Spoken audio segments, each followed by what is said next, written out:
Mort de Jane Birkin. On sait qui a racheté sa précieuse maison bretonne et ce qu'elle va devenir il y a quelques jours. Loudoyon a pris une lourde décision. Un peu plus d'1 an après la mort de Jane Birkin, elle a dû se séparer de la demeure bretonne de cette dernière, son havre de paix. Le Parisien a dévoilé lundi 16 septembre qu'une célèbre écrivaine était la nouvelle propriétaire des lieux. Le 16 juillet 2023. La vie de Charlotte Gainsbourg et Loudoyon s'est effondrée.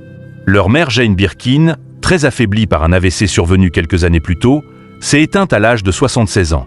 Un grand moment de chagrin qui s'est prolongé lors de funérailles bouleversantes en l'église Saint-Roch, à Paris, auxquelles ont assisté les plus grandes stars venues dire un dernier au revoir à la muse de Serge Gainsbourg, partie le rejoindre.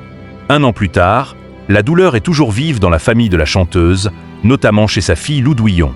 Sur Instagram, elle a marqué ce triste premier anniversaire d'un message très touchant. 1 an bientôt, 1 an déjà, tous les anniversaires de l'année première, déjà chanter c'est déjà ça. Maman, dans cette année d'enfer, je m'habitue déjà. On se tiendra debout mon homme, mes fils et moi, l'amour c'est tout écrivait d'HL.de la musique à la littérature, une douleur qu'elle a sans doute sentie à nouveau en s'attelant à une terrible tâche. Vendre Cachalou, la célèbre demeure de Jane Birkin en Bretagne, nommée ainsi en hommage à ses 3 filles, dont Kate Berry, disparue en 2013.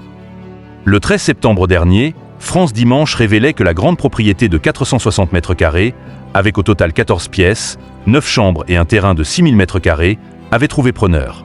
Pas une désillusion pour la famille, la chanteuse ayant déjà envisagé de la vendre de son vivant avant de repousser le projet en raison de ses soucis de santé.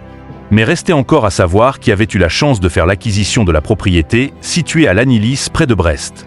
Ce lundi, nos confrères du Parisien ont levé le voile sur ce mystère. Il s'agit d'Aurélie Valogne, romancière célèbre pour certains livres comme Mémé dans les orties, 2014, vendu à 1 million d'exemplaires, La Lignée, 2024, Le tourbillon de la vie, 2021, ou encore Née sous une bonne étoile, 2020. Cette dernière aurait d'ailleurs comme projet de renommer la demeure en Maison des écrivaines, qui devrait donc accueillir à l'avenir ses conséhures et leur offrir un cadre privilégié pour écrire. En écoutant du Jane Birkin, le regard tourné vers l'océan,